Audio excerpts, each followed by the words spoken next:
Ashwini Singh.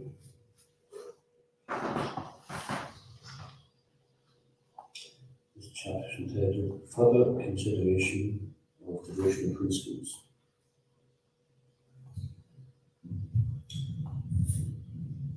So various things have been listed, and we're now at one devotional principle called singing. In the HG Prabhupada Prana, there is a statement about glorifying and singing about the Lord. It is said there, a Brahmin who is constantly engaged in singing the glories of the Lord is surely elevated to the same planet as the Supreme Personality of Godhead.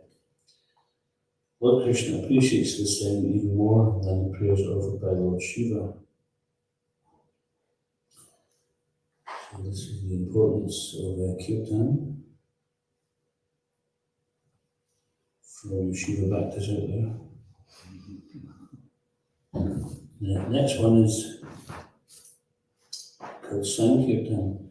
When a person loudly chants the glories of the Lord's activities, qualities, form, etc., the chanting is called Sankirtan. Sankirtan also refers to the congregational chanting of the holy name of the Lord. In the Vishnu Dharma, there is a statement glorifying this process of congregational chanting.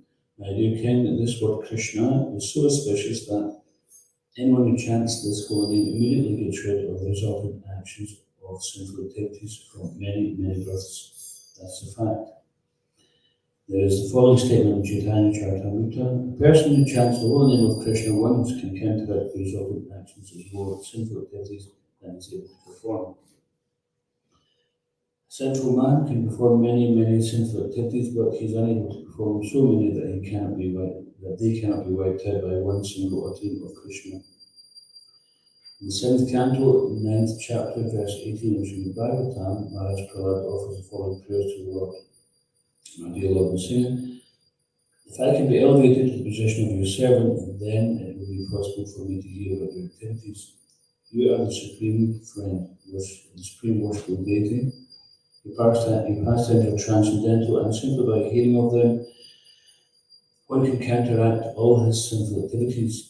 Therefore, I shall not care for all those sinful activities, because simply by hearing about your pastimes, I shall get out of all the contamination of material attachment.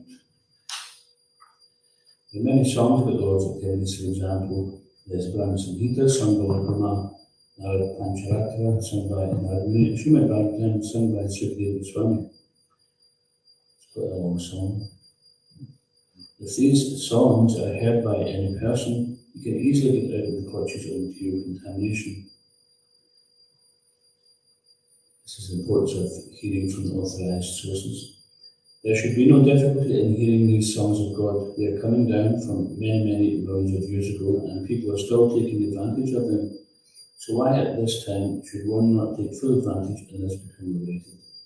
In the 1st canto, 5th chapter, verse 22 of Srimad Bhagavatam, Narada Muni tells his disciple Vyasadeva, my dear Vyasa, you should know that persons who engage in executing austerities and penances, studying the Vedas, performing big sacrifices, chanting the names of the Vedas, speculating on transcendental knowledge, and performing charitable functions, have for all their auspicious activities simply to gain a place in the association of devotees and chant glories to the Lord.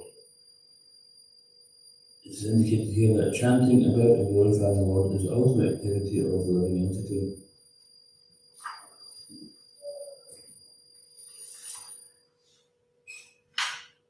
Jai Jai Shri Chaitanya Jai Nityananda. Jai Jai Shri Chaitanya Jai Nityananda. Jai Jai Chaitanya Jai Gaurabhakta.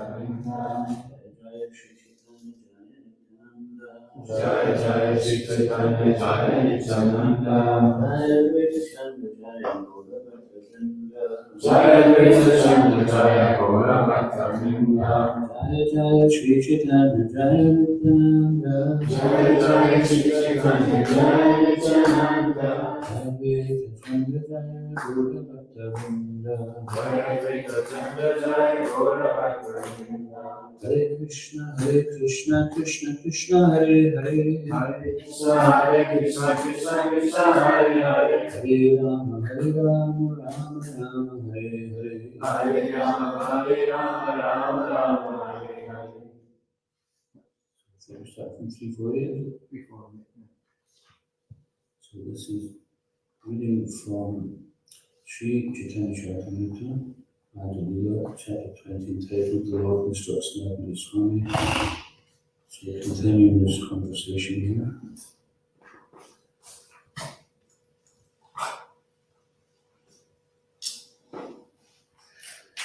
So I'll just go through a few verses on my own, and then we can go to the purport. Purvavat Likhiya Vigunavatharagana Asankhya Sankhya Tanga Mahaya Ganana. I stated before when I described the incarnations of impure modes and avatars, one should consider that these incarnations are also unlimited and that no one can count them. Shari Yuga Vatari Ev Takanana Shri Bangi Kare Tanri Puchi Sanatana. Thus I have given a description of the incarnations of the 4 different yugas. After hearing all this, Sanatana Swami gave an indirect hint to the Lord.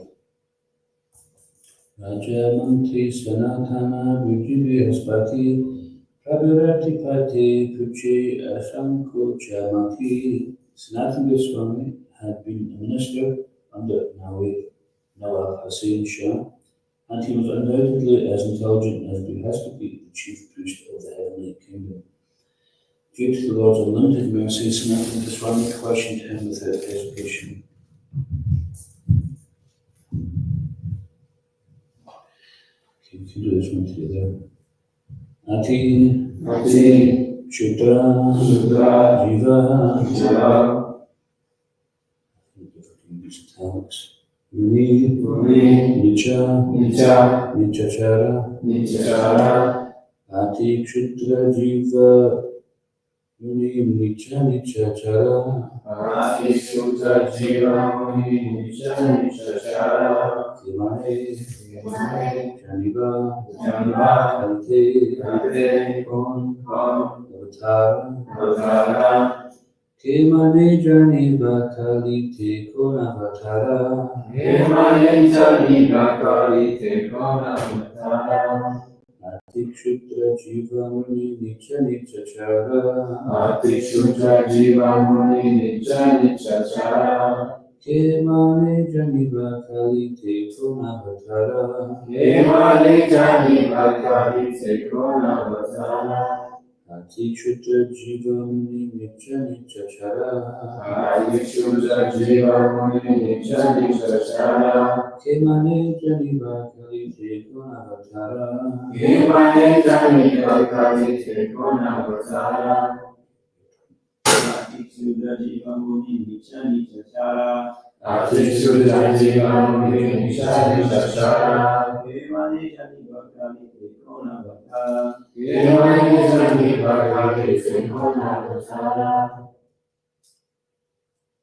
Ati Kshudra Jiva Muni Nichachara Ati Kshudra Jiva Muni Nichachara Kimane Janiva Kalite Kon Avatara Kimane Janiva Kalite Kon Avatara Ati Kshudra Jiva Muni Nichachara Ati Kshudra Jiva Muni Nichachara Kimane Janiva Kalite Kon Avatara Kimane Janiva Kalite Kon Avatara Ati Shudra Jiva Muni Nichachara Ati Kshudra Jiva Muni Nichachara Kimane Janiva Kalite Kon Avatara Kimane Janiva Kalite Kon Avatara Ati Shudra unimportant, insignificant, Jiva living entity, Muni I Nicha, Nicha, low. Nicha Achara, Nicha Achara, having very abominable behavior. having very abominable behavior. Kimani, Kemane, How, Janiba, Janiba, shall I know? Salino, Kalite, Kalite, in this age. in this age. Konavatara, Konatara, who is the incarnation. who is the incarnation. Translation. Sanatana Goswami said, I am a very insignificant living entity. I am low and poorly behaved. How can I understand who is the incarnation for this age of Kali? Sanatana Goswami said, Sanatana Goswami said, I am a very insignificant living entity. I am very insignificant living entity. I am low and poorly behaved. I am low and poorly behaved. How can I understand who is the incarnation for this age of Kali? How can I understand who is the incarnation of Kali? This verse is very important in reference to the incarnations of God. At present, there are especially many rascals prevalent in India who proclaim themselves incarnations of God or goddesses. Thus, they are fully and bluffing foolish people. On behalf of the general populace, Sanatana Goswami presented himself as a foolish, low-born, poorly behaved person. Although he was the most exalted personality, inferior people although he was the most exalted personality. Inferior people cannot accept the real God, yet they are very eager to accept an imitation God who can simply bluff foolish people. All this is going on in this age of Kali. To guide these foolish people, Sri Chaitanya Mahaprabhu answers the question as follows. Maybe we'll answer the question, or maybe we'll leave you hanging there till next week.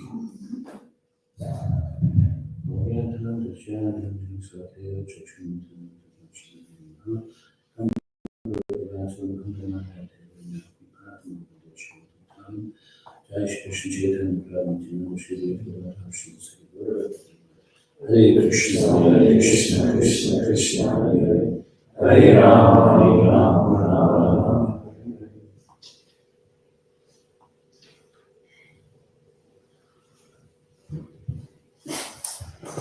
Sanatana Goswami said, I'm a very insignificant living entity. I am low and poorly behaved. How can I understand who is the incarnation for this age of Kali?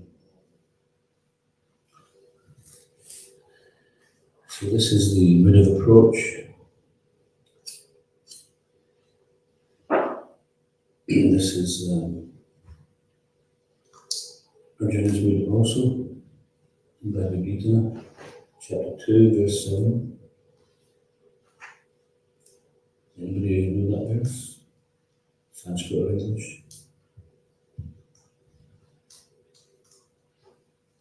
Because I forgot it. I'm sure if I get the first word it will come. So anyway, English is now confused about my duty and lost all composure because of miserly weakness. In this condition, I'm asking you to tell me for certain what is best for me. Now I'm so surrendered unto you.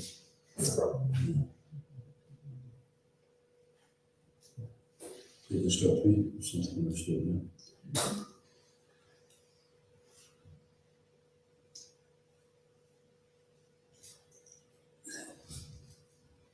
And 434, Tajadi, Pranipatina, Parakrishna, Sevya, Prediction, Take Yanam, Yaninas, Darshan. Just try to learn the truth by approaching the spiritual master. Inquire from him submissively and render service unto him. The self-realized soul can impart knowledge unto you because he is in the truth. So we can only learn the truth from one who's seen it. And that seen it means Guru Sadhu Shastra. We see through Daya Shastra, even in this age of Kali, it's described that the incarnation, Krishna does incarnate in Kali Yuga in the form of Nam Avatar. The Lord descends. Golokera Premadana, Harinam Sankirtana. So from the topmost planet, Goloka, Vrindavan, this pure love of God has descended in the form of Harinam, the holy name. And it was Narottam Das Thakur wrote that song. In Kali Yuga, Krishna and Balaram descended in the form of Gauratai. Bhaktivinoda Thakur, he wrote many books, and this is called the Chaitanya Upanishad. It's accepted from the Atharva Veda.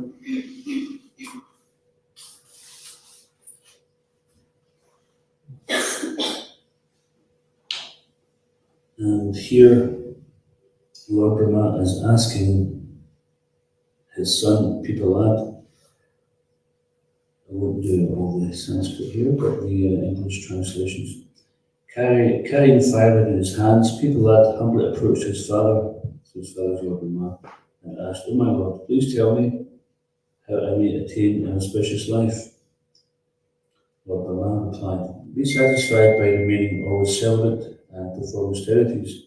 Carefully control the activities of the mind. In this way, you will attain an auspicious condition of life."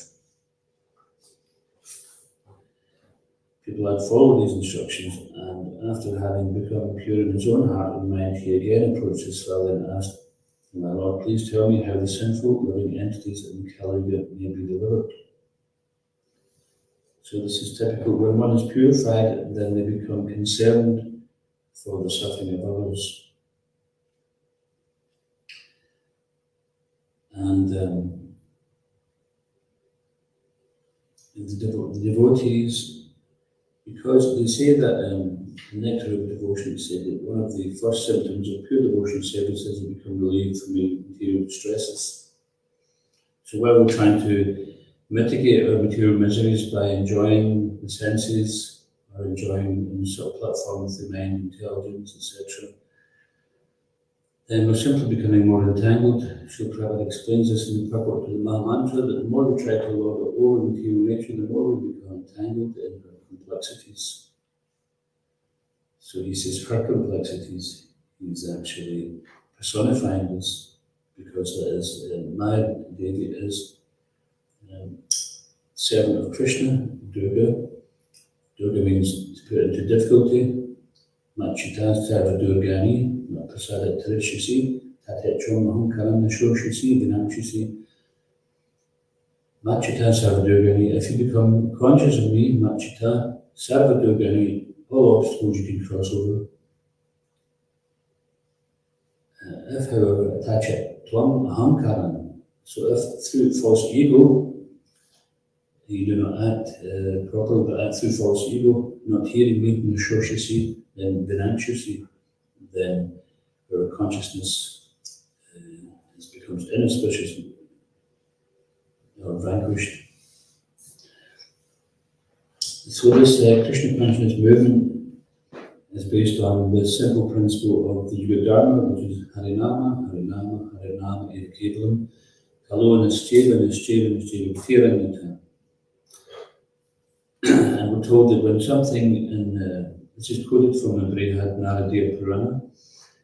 So when something is emphasized 3 times, then it means don't even waste time trying to figure something else out.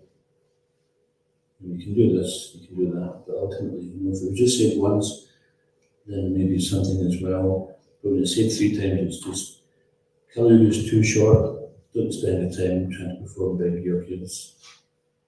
Or you can do yoga, you can do deity worship, you can do some meditation, but not at the expense of Yuga Dharma for the age, which is hearing the holy names of the Lord.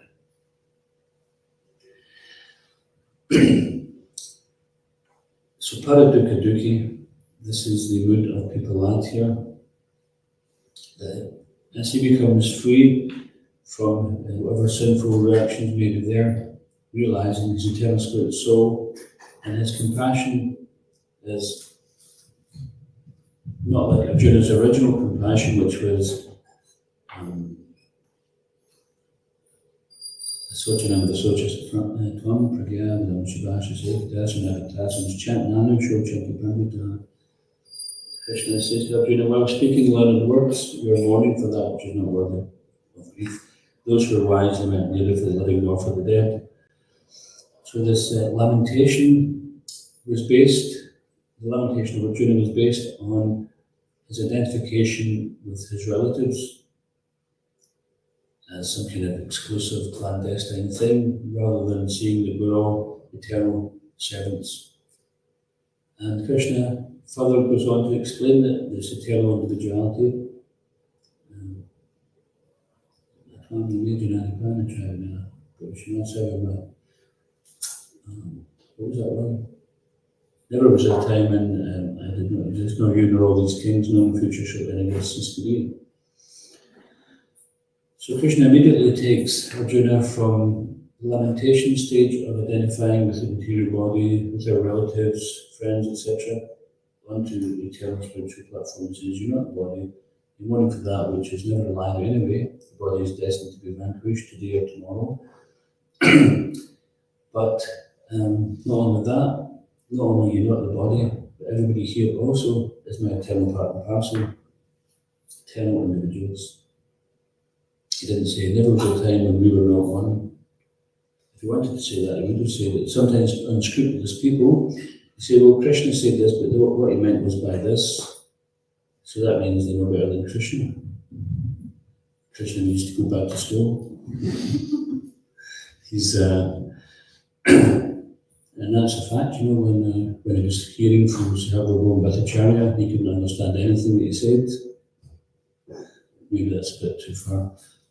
Sarvabhauma Bhattacharya, he was present at Jagannath Puri 500 years ago when Lord Chaitanya Mahaprabhu was there. It was considered he was the incarnation of Brihaspati. He was the most learned man in India at the time.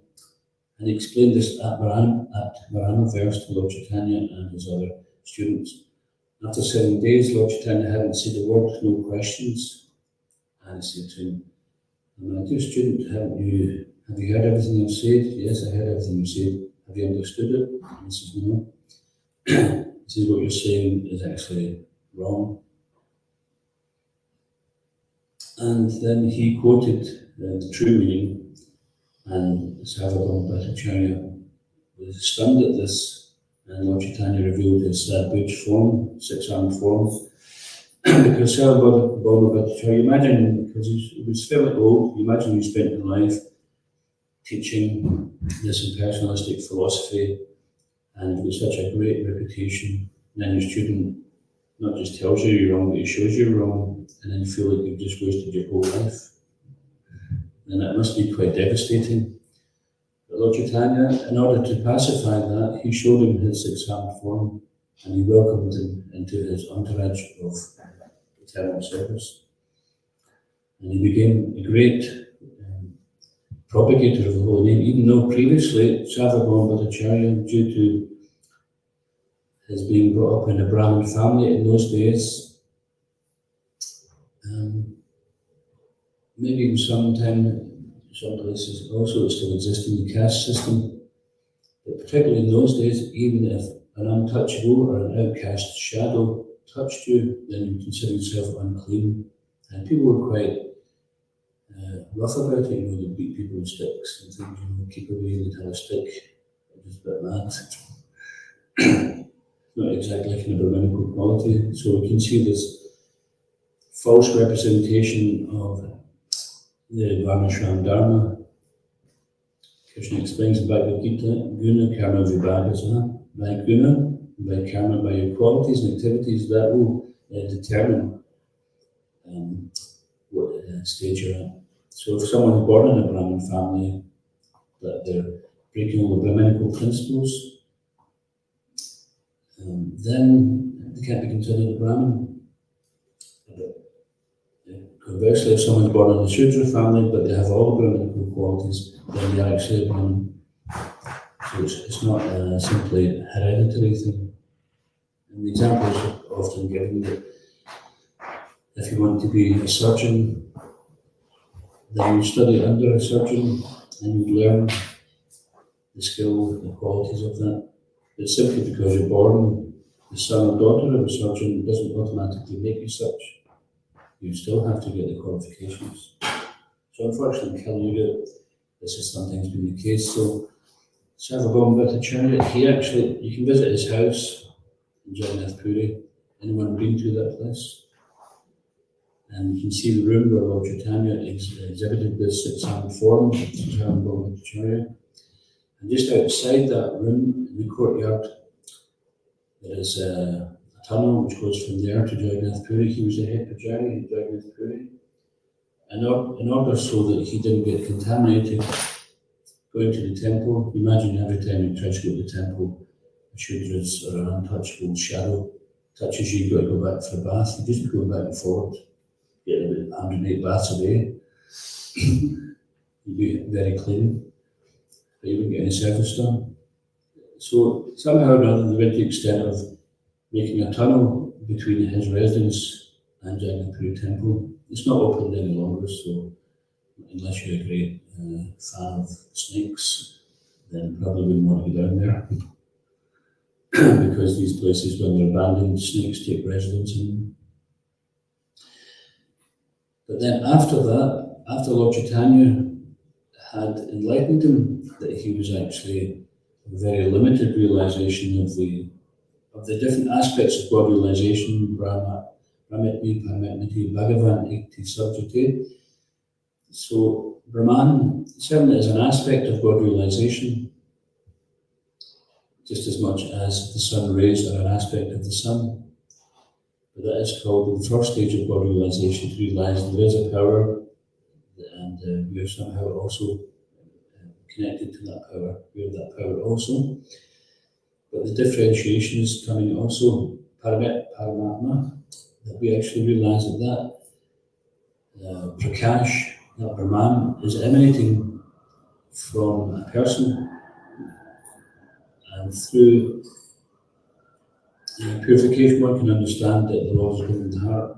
And the best realization, the highest, is to realize the Ishvara Parama Krishna, Satchidananda Vigraha. The Krishna is the supreme avatar, and his form, Shishikota, is one of eternal bliss and knowledge. And Adi of Govinda, there's no other origin. It's not that you go to Krishna and say, where did you come from? There's an origin wrong. Sarva Karma Karma, there's no causes. So sometimes the materialists, they will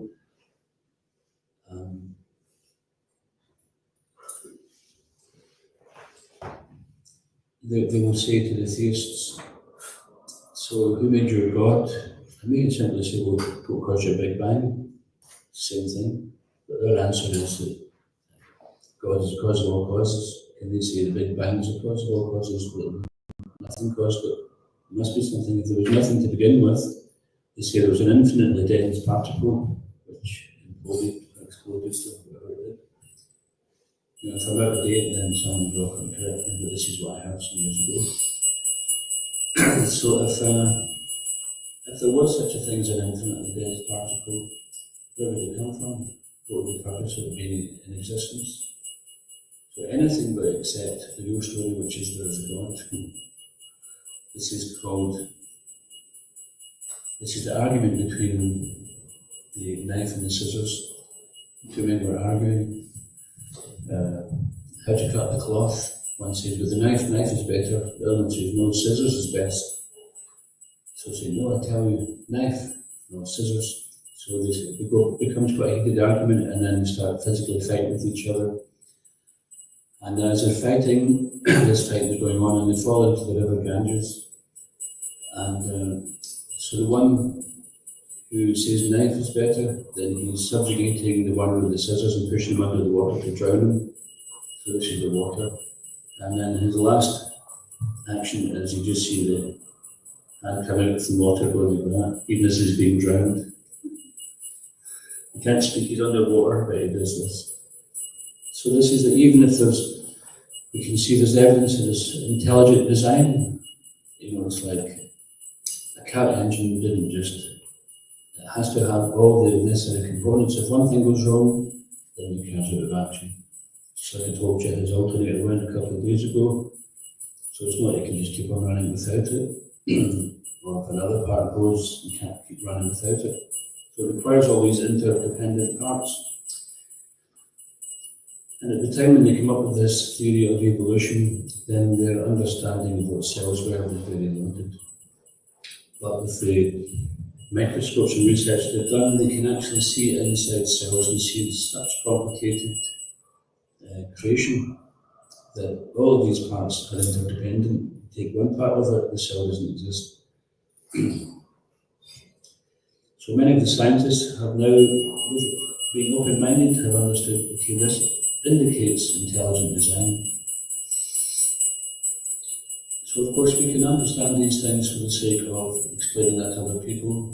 We don't necessarily need it ourselves, or if we have some kind of conditioning in that way, then it helps us to understand. So anyway, back to the other thing. So Sarvabhauma Bhattacharya, when he'd been purified and understand that Sri Chaitanya Mahaprabhu is none other than Krishna himself, the original personality of Godhead, then he became so ecstatic and he became a humble servant. He was no longer the proud scholar, he was a humble servant of Lord Chaitanya. And he would go out on Sankirtan, he would go out chanting on the streets, and he'd go even embrace the outcasts. So this is showing you how he went from being proud, full of false prestige, etc. And he adopted the rule of Chaitanya Mahaprabhu, which is what we chant every day. Shanana Pisane Chana, Kavara Pisa Hasana, Amanina, Amanina, Kirtana Siddhari. One should chant the holy name of the Lord in a humble state of mind, thinking oneself lower than the straw on the street. One should be more tolerant than a tree, devoid of all sense of false prestige, and should be ready to offer all respect to others. In such a state of mind, one can chant the holy name of the Lord constantly. So in order to chant the holy name of the Lord constantly, which is what Krishna is asking us in Bhagavad Gita, Satatam Kirtayantu Mam, always chant my name, then in the process of doing that, to become purified, then we have to learn this mood of tolerance. And Krishna, this is one of the first lessons Krishna is giving to Arjuna. Comes to Tiksha Svabhavata. Try to tolerate, just as we have to tolerate winter and summer seasons. To some degree, you can escape winter and summer, but sometimes you just can't escape it. Like sometimes if you're in India, so I'm sure some of you have been in India in summertime, anybody? It's very hot, isn't it? And you're trying to go from one AC situation to another AC situation. And the first time I went there, it was summer. I arrived in Delhi at midnight, it was 90 degrees. And for some reason or another, in order to cool the taxi down, the taxi driver had the heater stuck on full blast to remove the heat from the engine. So it was and I was thinking, okay, this is, I'm just open to the experience. But you can't really find any shelter from that. In those days, that was 1990, in those days there weren't too many areas that had AC that we used to visit. And even when we did, it was actually even worse because you settle into this false sense of comfort and then you go back out and you're back in the devil again. So you think, actually I better avoid AC, just get accustomed. And then if you try to put the fan on, what happens? You sleep with the fan on, you get a cold, not weather. And also we find in Scotland in the winter times, even in India actually in the winter times, because generally they're quite hot, then a lot of places don't have heating, and if it's concrete, marble. So it might be warm during the day, but evening time, morning time, it's very cold, and everything is stone cold because it's all stone, and the temperature drops quite a lot. And of course, sometimes in winter we have no option but to go out into the elements. So similarly, we can't avoid the happiness and distress which comes because that is destined us. And Krishna is explaining, just tolerate it and let it pass. Lord Brahma also says that the devotee who patiently bears the reactions to the past activities, good and bad, without becoming disturbed, then going back to Godhead becomes their rightful inheritance. So just back to the story here before we run out of time. So people are the son of Lord Brahma was asking Lord Brahma, "My Lord, please tell me how the sinful living entities in Kali Yuga may be delivered. Who should be the object of their worship, and what mantra should they chant in order to become delivered? Kindly inform me." Lord Brahma replied, "Listen carefully, for I shall give you a confidential description of what will happen in the Kali Yuga. The Supreme Personality of Godhead, Govinda, the Supreme Enjoyer, whose form is transcendental, who is beyond the touch of the three modes of pure nature, and who is the all-pervading Supersoul, residing in the hearts of all living entities, will appear again in the Kali age. Appearing as greatest devotee, the Supreme Personality of Godhead will assume a two-armed form of golden complexion in his abode of Goloka Vrindavan, manifested on the bank of the Ganges at Taradweep. So this golden complexion is Gauranga, Gauranga is golden. And it's considered there's no difference between Goloka Vrindavan and Taradweep.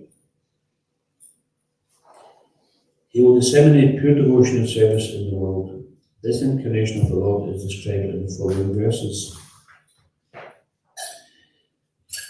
The one Supreme Personality of Godhead, who is the master of all transcendental potencies and who may be known only by devotion and service, appears in innumerable transcendental forms. He has appeared with red, black, and white complexions. So he's referring to the previous yugas, which we spoke about last week before. In the different yugas, then the Lord appears in different incarnations, and even the colour is given here. So if, say for example, someone appeared called themselves Lord Chaitanya, but they weren't golden in colour, then we see so it says so you should be golden, a bit of inconsistency in your vatra and your words here. So I think we need to go to the back of the queue again. Okay, next, Avatar. There's one devotee called Pushkar. Some of you may want to go to Pushkar to say with Prabhupada. I remember I'm giving a class when I was back to Chaitanya College, and he's got quite an interesting way of explaining things. I won't try to imitate him. But he was talking about the conveyor belt of incarnations that come out of India. And because they get some knowledge, and they're aware that people in the West don't know very much, so whatever knowledge you get, think, yes, I can use this, and I'll, as was mentioned in the Nectar of Devotion, that they try to bluff people. And even some of them may get a little mystic power, and they try to bluff people.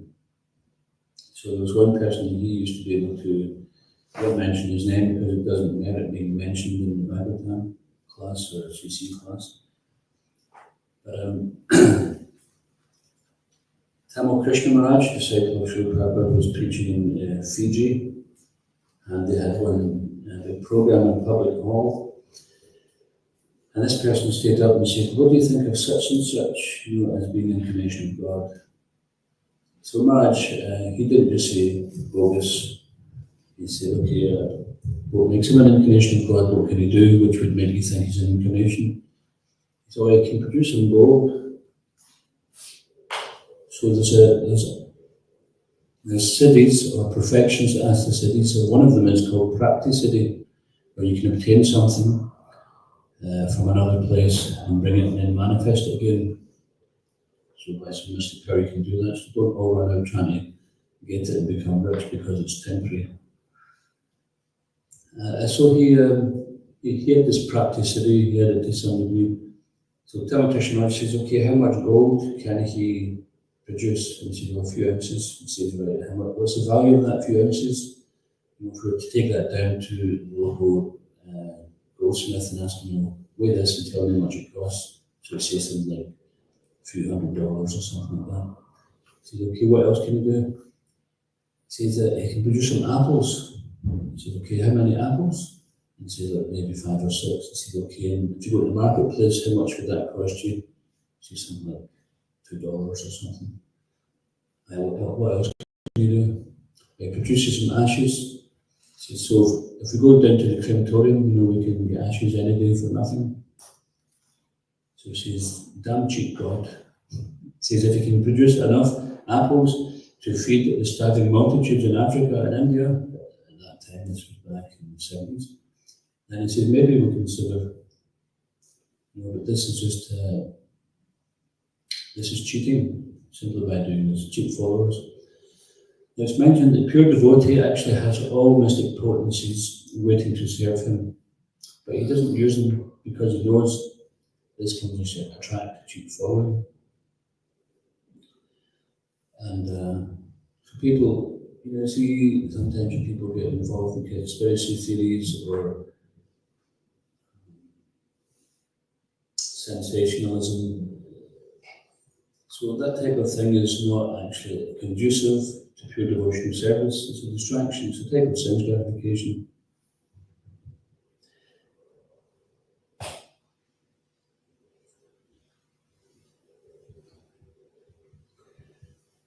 So this is a nice verse here, continuing with a story from Theravada, Chaitanya Caritamarta. Namo Vedanta Vijaya Krishnaya Paramatmane Sarva Chaitanya Rupaya Chaitanyaya Namo Namaha. I offer my respectful obeisances unto Lord Shri Krishna, the all-pervading personality of Godhead, who is understood by the study of Vedanta philosophy. He is the master of all transcendental potencies, and he appears as Sri Chaitanya Mahaprabhu. So this is coming from Lord Brahma. One who understands that Sri Chaitanya Mahaprabhu is the supreme person of Godhead, who is known by the study of Vedanta philosophy, who is the original cause of the universe, and who is the oldest, the original person, crosses beyond this world of birth and death. This is the proper understanding of the supreme person of Godhead, and aside from this, there is no other way for one to achieve liberation. So this is actually in connection with his disciple, Narada Muni. Harinam, Harinam, Harinam, Evkevam, Kalonishim, Shivakiramita. And we see that Prabhupada used to encourage people to chant the name of God, and even if they know a different name for God, then chant that name. And if people had their own religion, they need to follow it properly. If you follow it properly, but of course, if one really wants to understand the Supreme Personality of Godhead as he is, then it behooves one to take to the process which he lays out. So, for example, I was also personally involved in, my faith was of a different type before I met devotees.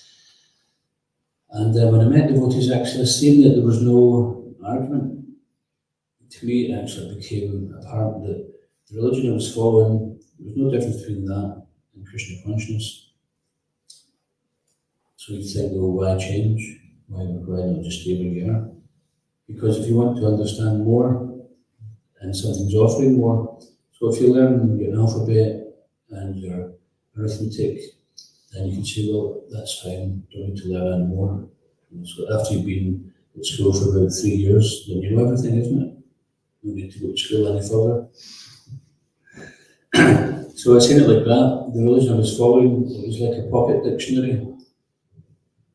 But when I found Krishna consciousness, there was no contradiction. But the knowledge was of the same thing was actually much more in depth, and how the processes, Krishna consciousness defining what is to be done, what is not to be done, what is sin, what is separating us from God. And what is the purpose of that? It's basically that we don't belong to this material world, we belong somewhere else. And by following this process, so it's not just a case of do's and don'ts, but actually knowing the purpose behind. Swanama Mula Mantrena Saram Hladayati Vibhu, appearing in this golden form, the all-powerful Supreme Lord will fill the entire universe with transcendental bliss by the chanting of his own holy names. So, and this is also consistent sometimes Chaitanya is known as Chana Avatar. So Chana Avatar doesn't mean like the incarnation of Dal. We don't have a Chana Avatar, Urud Avatar, Tur Avatar. Chana means covered. That he's not appearing directly as a Supreme Lord like Nrsimhadev, Vaman, Kurma, Ram, but he's actually appearing as a devotee. So he is mentioning that he appears and he will fill the entire universe with the chanting of his own holy name. Vishakti Paramitasya Ladini Samvid Eva Chariti. In this way, the Supreme Lord manifests two of his transcendental potencies, his Ladini Shakti, the potency of transcendental bliss, and Samvid Shakti, the potency of transcendental knowledge. So Eva Mula Mantam Japatiya, Hariya iti Krishna iti Rana iti. And this is very significant verse here. The Supreme Lord will chant a mantra consisting of the names Hari, Krishna, and Rama. The Mahamantra, Hare Krishna, Krishna Krishna, Hare Hare, Hare Rama, Rama Rama, Hare Hare. These three names of the Supreme Lord, Hare Krishna and Rama, may be explained in the following way. 1. Hari means he who unties Harati, the knot of material desire, in the heart of living entities. 2. Krishna is divided into two syllables, Krish and Na. Krishna means he who attracts the minds of all living entities. And Na means the supreme transcendental pleasure. These two syllables combine to become the name Krishna. And of course, Sanskrit can be translated in so many different ways. But see, in the context of this, this is how the translation is arrived at.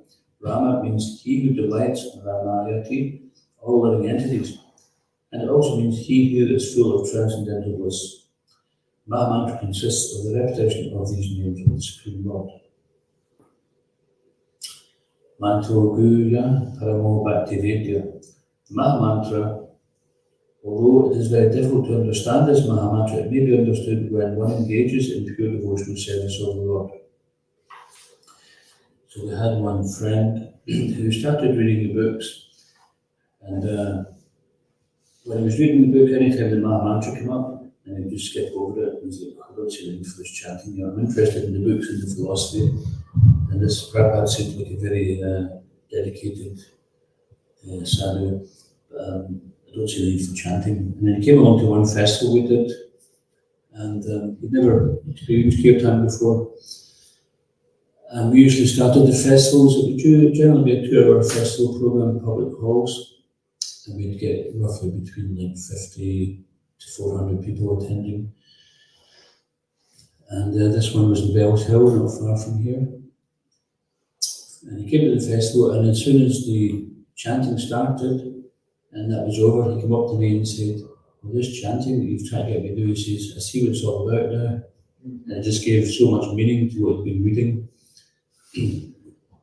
So this chanting gives, it cleanses the heart so we can understand. Chaitanya Caritamarta.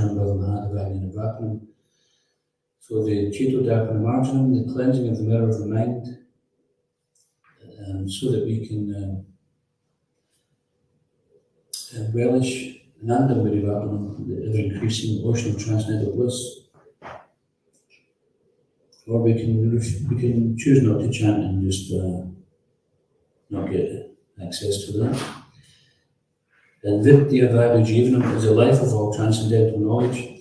So when we chant, then we begin to understand Krishna reveals to us, because we're associated with Krishna. He's Pavitram. Arjuna says Pavitram Paramam Bhavan. He's the supreme pure and the supreme abode of all living entities. So when the living entity chants the holy name of the Lord, Krishna is actually very pleased, because the living entity is then again turning back to him. Therefore, it's described that when the living entities in Kali Yuga chant the holy name of the Lord is dancing on their tongue. He's so happy to hear them chanting again. Those who seriously desire to make progress in spiritual life continually chant these 16 splendid names of the Supreme Personality of Godhead, and in this way they cross beyond the bondage of continued material existence. The chanting of these holy names of the Lord is gracious of all mantras, and it is the most confidential of all secrets.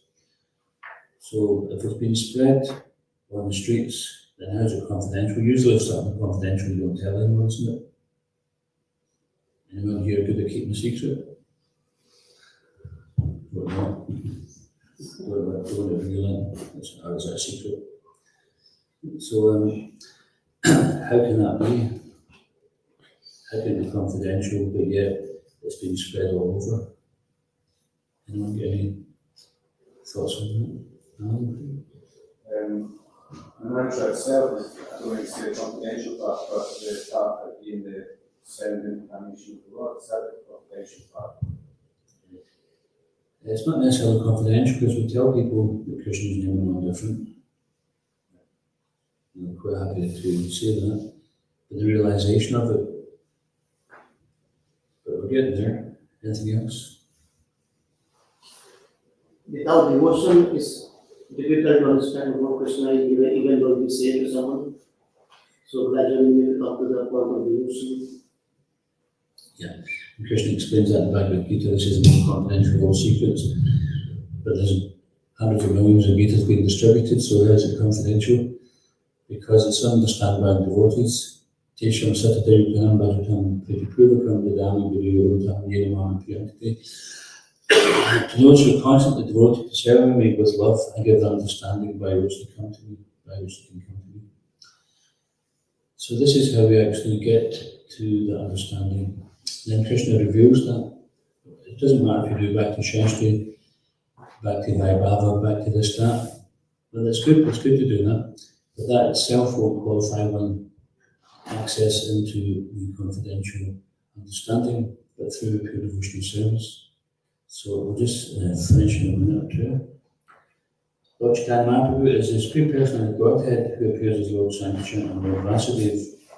He is original father of Brahma, Shiva, Indra, Brihaspati, all the demigods, and all moving and non-moving living entities. So this is Lord Brahma saying this. He is the original cause of all that is temporary and all that is eternal. Nothing exists separately from him, and therefore he is everything he is described in the following verses. So just 2 verses to go on. This material world is temporary, whereas living entities who try to enjoy matter are eternal and superior to it. The Supreme Personality of Godhead is superior to both the temporary material energy and the eternal living entities. Lord Chaitanya Mahaprabhu is this Supreme Person, the Absolute Truth, the original cause of all causes. So we're understanding this was actually written a long time before, and if you want to know, this is the actual. There's many different scriptures who give the reference to the Lord, and they name him in different ways. In this one here it says, Sharak Sharabhyam Parama Saeva Purushotama Chaitanya Kyam Paramam Tattvam Sarvakaranam.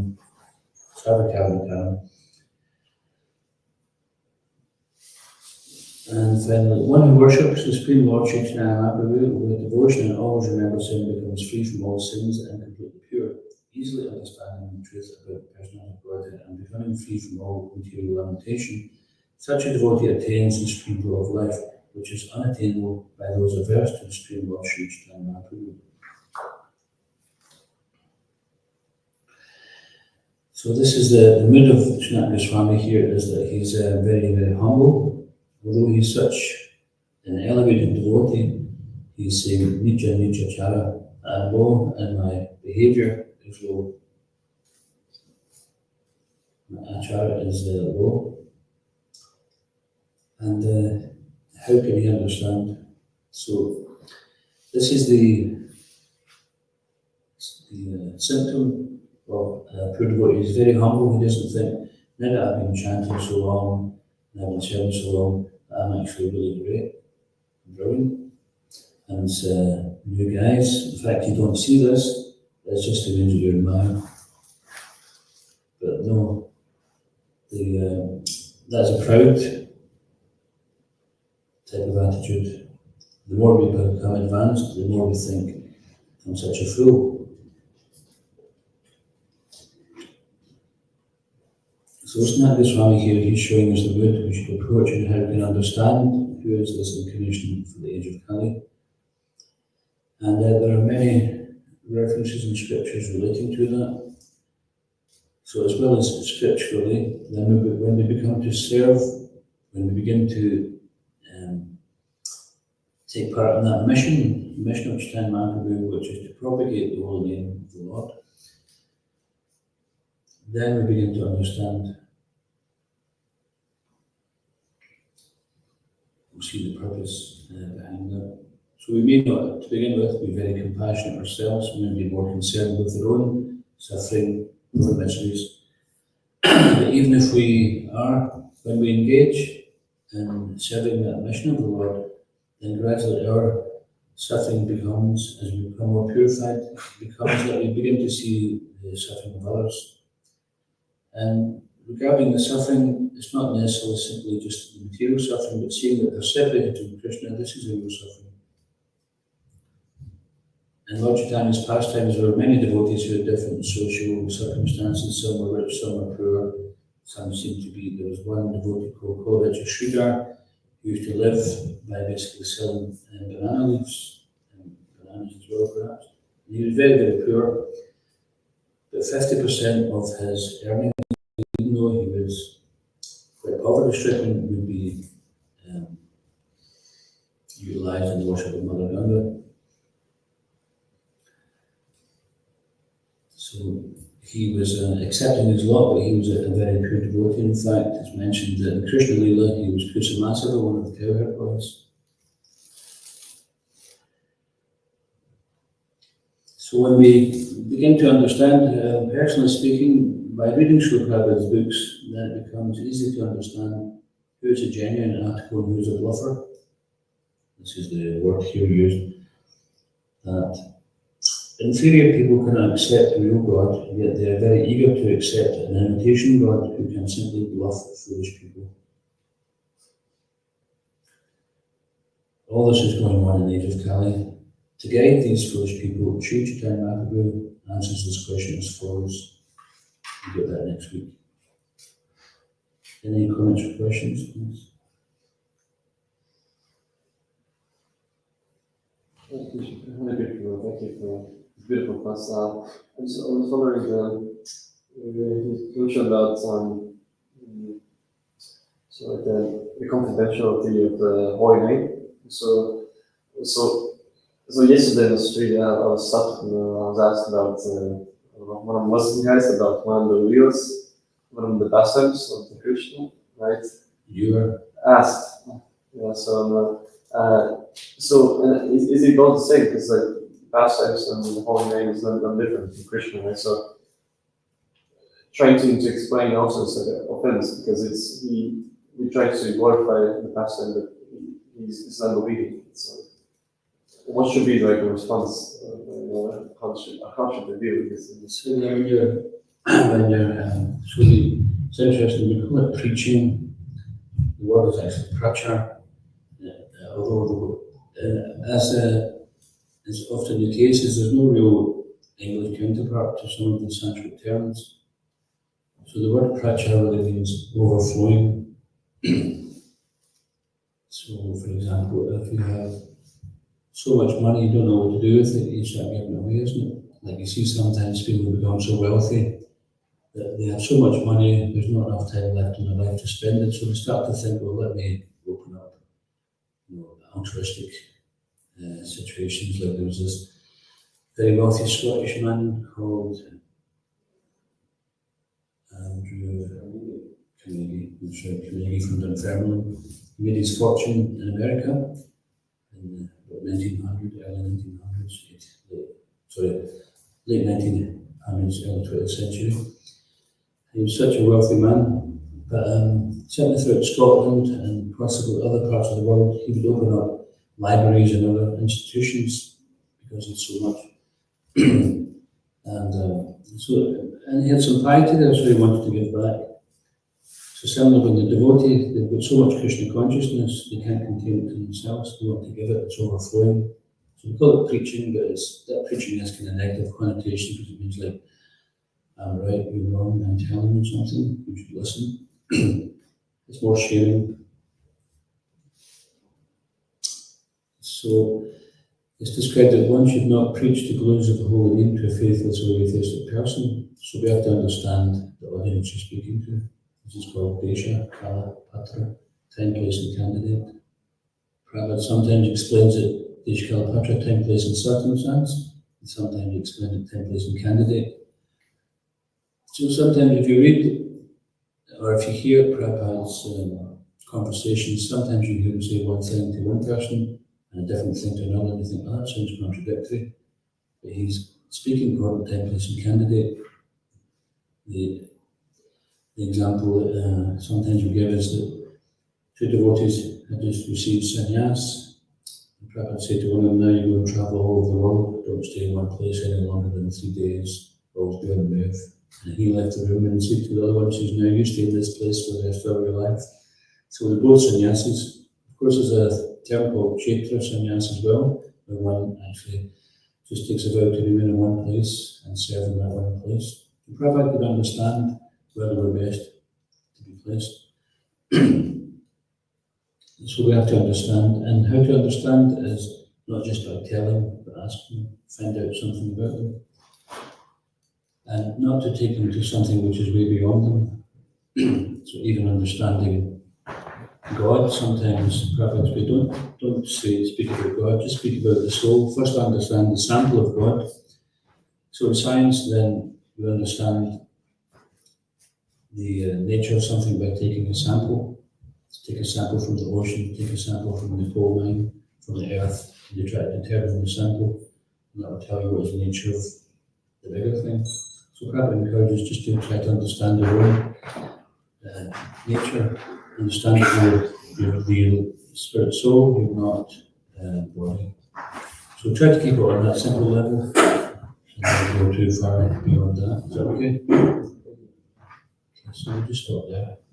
Stronger in the key, Prabhupada key, Chaitanya Caritamarta key, HG Prabhupada Prana. Space for program.